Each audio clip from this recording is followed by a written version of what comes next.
Welcome to Write Now Workshop Podcast, where you can write a book and change the world. I'm your host, Kitty Bucholtz, and this is episode 272. Thankful for Writing, an encouraging words episode coming to you on Sunday, November 7th, 2021. So November has two big events in it in the US, National Novel Writing Month, or NaNoWriMo, or if you really want to shorten it, people will just say Nano. And if you didn't know what they're talking about before, now you do. And Thanksgiving, yay! I'm not in the US, but I was very excited and surprised to find a turkey in the freezer here in Sweden. I immediately purchased it, and then I went digging around to see whether or not we had oven bags, like a Reynolds oven bag that is sort of like plastic, but not, because it won't melt in the oven, and it's safe to have food in. And when you roast the turkey in this bag, it stays crazy, awesome, juicy. And you're just so happy that you're eating turkey because it's so delicious. It's never, ever, ever dry. I can't believe I found both things. So I'm having turkey in November for the first time in 4 years. Very excited. Also, one of my friends here in Sweden asked me if I could help him figure out sort of a Thanksgiving menu and maybe some recipes and anything else that I might be able to share that would help him to explain to his kids what Thanksgiving is in the US and why we do it and what we do. And so I was also very excited to share with him, you need to buy this turkey. I found it in the store, and you need to buy this oven bag. It'll make your turkey so juicy and delicious. So we've been having a lot of fun talking about recipes and that sort of thing. And in a way, I find Nano to be very, very similar. People are doing a lot of talking about the recipe for writing a book. It might be the actual kind of plotting that they're talking about, coming up with characters that readers will be super duper interested in. Of course, first, hopefully characters that you're super duper interested in, or it could be just the process, how to get from the beginning to the middle to the end of a book and finish it. Then there's also how to win at Nano, and I'm using air quotes because it's really for our benefit. It's not a competition. However, if you're competitive, it can be a way to write more words. If you use the National Novel Writing Month website, which is nanowrimo.org, I'll put it in the show notes, then you can log in and get all your friends to log in. And then if everybody is adding in their word count every day, or even if every few days, then you can look and say, Julie's got 12,006 words. I bet I could get to 12,010 words before the end of the day because I'm competitive.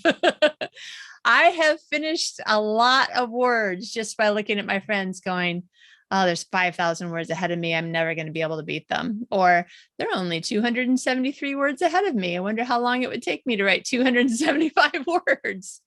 The other thing I love about the website, and a big reason why I personally like to use it, is because I am a sucker for gamification. Tell me I'm going to get a badge and I will be like, oh, okay, well, let me see what I can do. So for instance, I think you get a badge just for setting up your project. I put that again in quotes because it's just the thing that you're going to work on this month. You get a badge for that. And then you get a badge for adding your word count on the first day, I think something like that. And then, I don't know, maybe the first 1,000 words, or I bet you it's the first 1,667 words you get a badge, because if you write 1,667 words a day for 30 days in a row, you'll have written 50,010 words, and 50,000 words is about the average short length for a short novel. Average length for a short novel, let's say it that way. So it's a matter of writing a book in a month, which is kind of the idea, to encourage people who have been thinking about doing it to just do it. Or if you've got something that you're in the middle of, let's see if you can just finish the book. So for instance, I think I have, I don't know, a couple thousand words started on the short story that I'm working on, Cherry on Top. And I'll just figure out what the word count was on October 31st and know to subtract that out of my total word count when I do my daily and then monthly total. So lots of things about the site make it fun to keep on going, keep on going, keep on going. I will say from my personal experience, and I'm saying this in case it helps you, there are moments when if you see that you're really far behind the targets at 1,667 words a day, you would end up with 10,000 words by day 6, 20,000 words by day 12, that sort of thing, in order to get to 50,000 words at the end of the month. And there are times when I have looked at my 1,273 words and thought, okay, I'm supposed to be at 10,000 words right now. I'm never going to make this. And then I just stop. I probably don't stop writing. I probably do stop using the website because I got discouraged and I let myself kind of self-sabotage. So I'm saying these things so that you can go, oh, I do that. You know what? Now that I'm noticing that, yes, I've done that too, then I am just going to tell myself, if you get to this point and you're feeling a little discouraged, then just choose not to quit. Just choose to continue doing the best you can, because after all, quitting means that you're not getting any words written, versus getting 20,000 words written in a month might be twice as much as you usually get written in a month, in which case, yay, you should totally celebrate, give yourself some sort of reward, pat on the back, or an extra piece of pie at Thanksgiving. So there's lots of ways to look at this. And the one thing that I think that we really shouldn't do, and I'm talking to myself, is we shouldn't look at it as a possibility for failure, a way to see that I'm discouraged, that I'm not where I thought I wanted to be. I'm not where this calendar of events says this is where you could be today if you were writing this much words per day. Also, keep in mind that depending on who you are and how you write, you might be like me, where I might write 100 words on the first day and 500 words on the second day, maybe 700 and then 1,500. And then I start finally getting into sort of a rhythm and the story's coming together and I know where I'm going with it.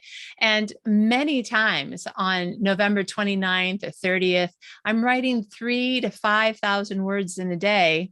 And when I say a day, it's actually, not a very long day, a few hours, because I'm at the end of the story. Things are just rushing through my head. I have more story in my head than, it's coming out faster than I can type.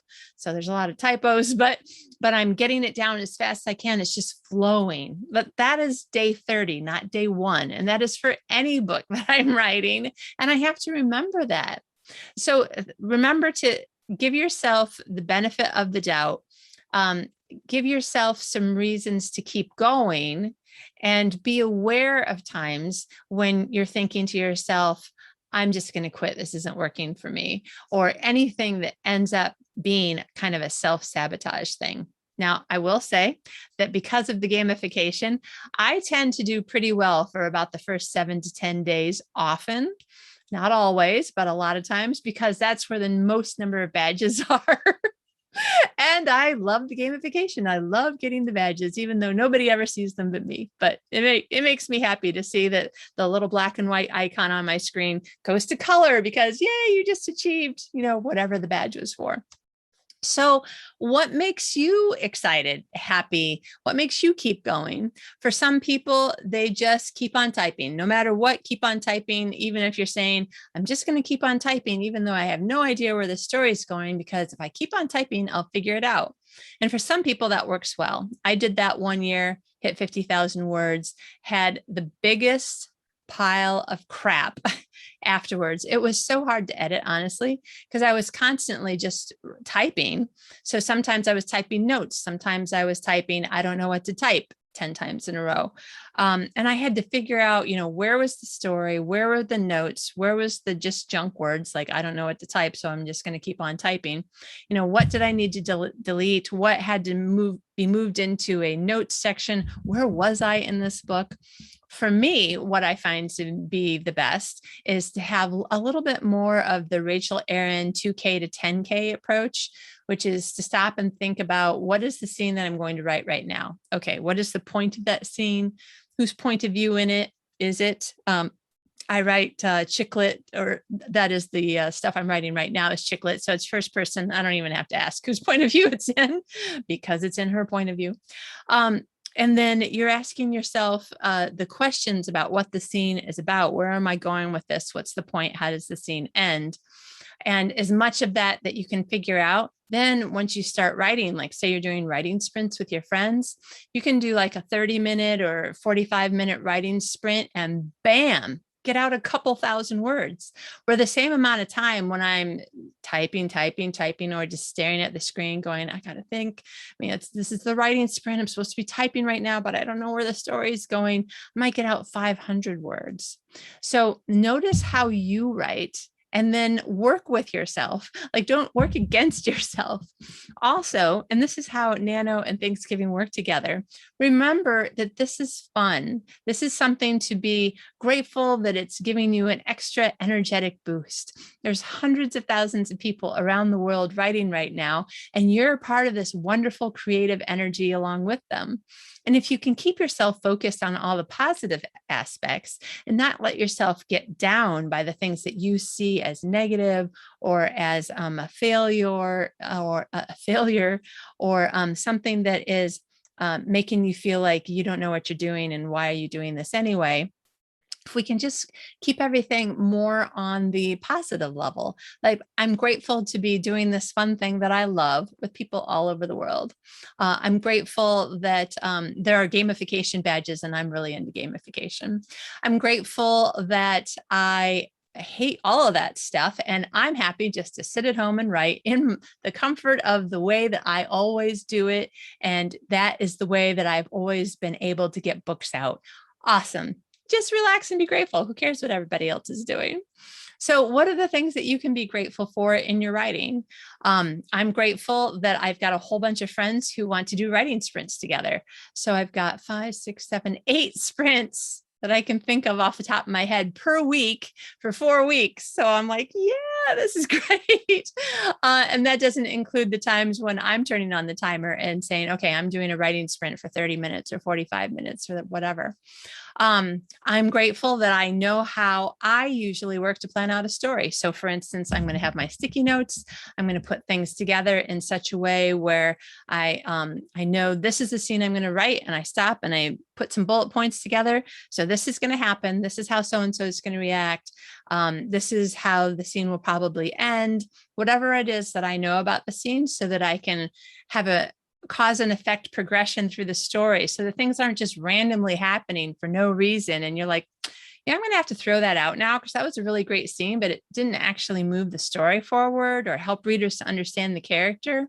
So I'm going to do it this way that I like to do it, where I get some of that stuff figured out in bullet points before I actually start writing. Then not only do I get a ton of writing done faster, and this is me, but also I have a lot less stuff that I have to throw out at the end, which is great. Keeping in mind that deleting scenes isn't always a bad thing, because you can give your new email newsletter readers, here's a deleted scene. People love that stuff. So think about what works for you. How do you enjoy writing? How are you writing the best? How do you enjoy Thanksgiving?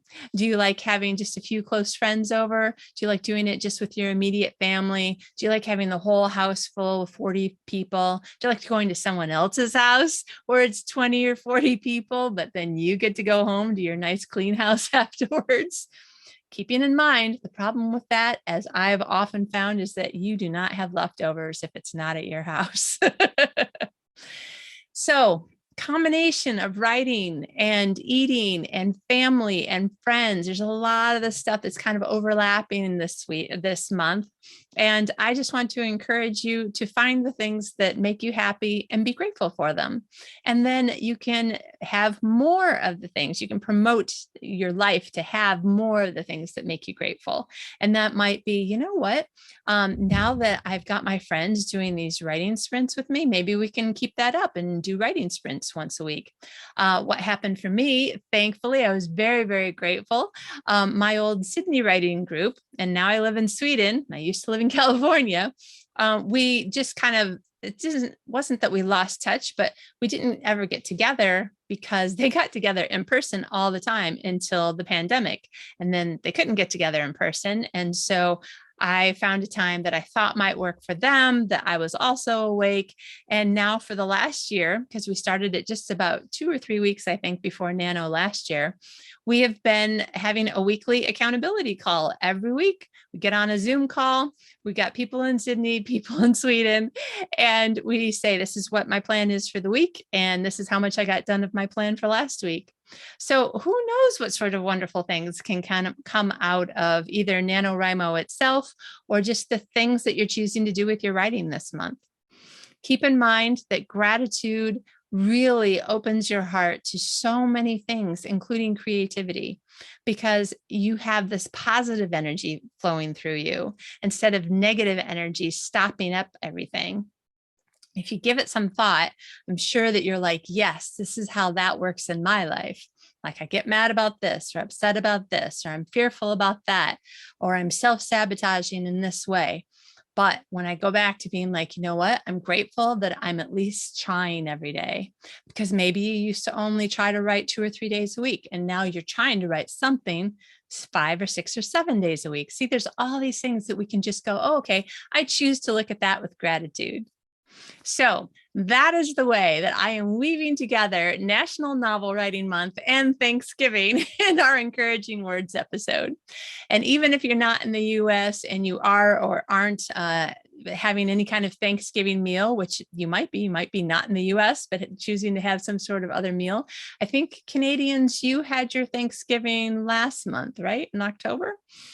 Anyway, there's always good ways and reasons to find ways to be thankful, new ways to find ways to be thankful, new things to be thankful about. And I want you to try to focus on that, because it is going to change the energy in your body, in your mind, in your heart, and it's going to come out in your writing. I really think that you'll write better. I know that I do. And I think that you'll be genuinely happier as a writer and with the particular project that you're working on when you can write in this kind of well of gratitude sort of way. So that is my encouraging words / advice for the month. I hope that you have lots of fun doing the amount of writing that you want to, or that you're grateful for the amount of writing that you do for whatever project that you're working on. And there's always a new episode coming out on Thursday, usually with an interview. But as far as encouraging words go, I will see you again next month and give you another bit of encouragement for December. I love you. Have an excellent day. Happy writing.